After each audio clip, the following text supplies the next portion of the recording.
Salut à tous. C'est le militant, le père fondateur de la RDNA, le porte-parole. J'ai demandé à la France qu'avant de parler des droits de l'homme sur son territoire, il doit d'abord penser aux droits des migrants sur son territoire qui sont bafoués. Pour un pays qui se dit défendre les droits de l'homme, c'est injuste. La France, les Français vont en Afrique. Ils achètent des séjours pour y vivre, pour résider dans les pays africains. Pourtant, ces mêmes Africains qui les vendent des séjours ne parviennent pas à acheter des séjours sur le territoire français.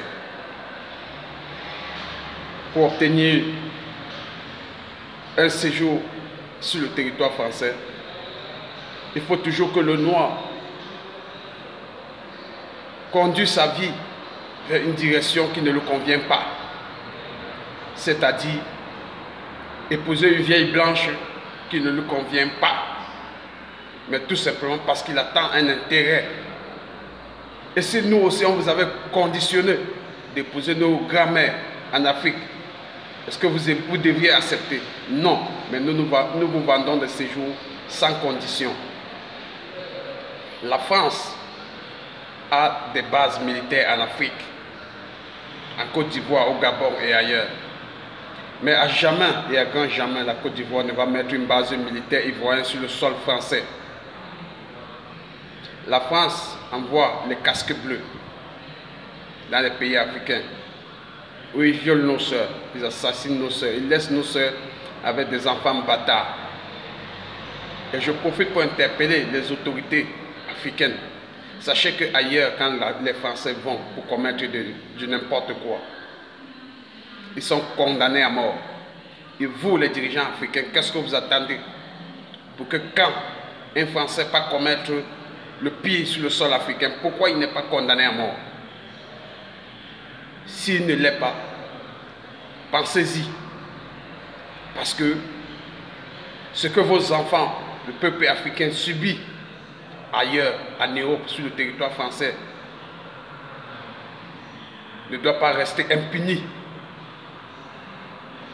Si vous laissez vos enfants, les Africains, subir ce qu'ils subissent par le gouvernement français, ça veut dire que vous êtes complices. Je demande à tous les Africains de se débarrasser de tout ce qui est colonial. Le franc CFA doit être boycotté. Les statues des martyrs français dans des carrefours africains. Les noms des colons que les Africains portent et ils exhibent comme un drapeau, comme un trophée. Nous devions nous débarrasser de tous ces noms. La preuve en est, paix à son âme, le regretté Mohamed Ali, il s'est débarrassé de son nom d'esclave, Marcus Cassius Clay Jr.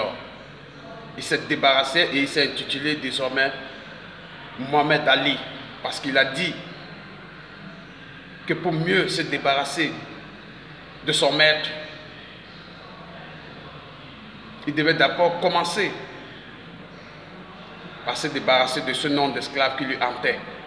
Et aujourd'hui, nous devons tirer une leçon de ça. Débarrasser de tout ce qui est colonial,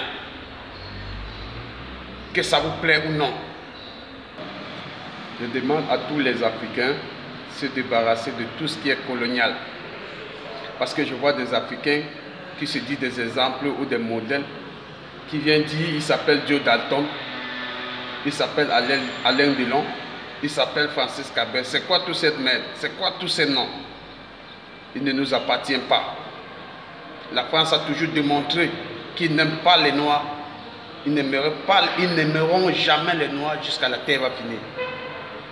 Toute personne qui est venue avec une pensée positive pour les Noirs, les chefs d'État africains, tels que les Kadhafi et plein d'autres, en exercice ont été assassinés par la complicité des dirigeants français. Donc, débarrassons-nous de tout ce qui est colonial. À bon entendeur, salut, c'était le militant. Salut, salut, ciao, ciao, on est ensemble.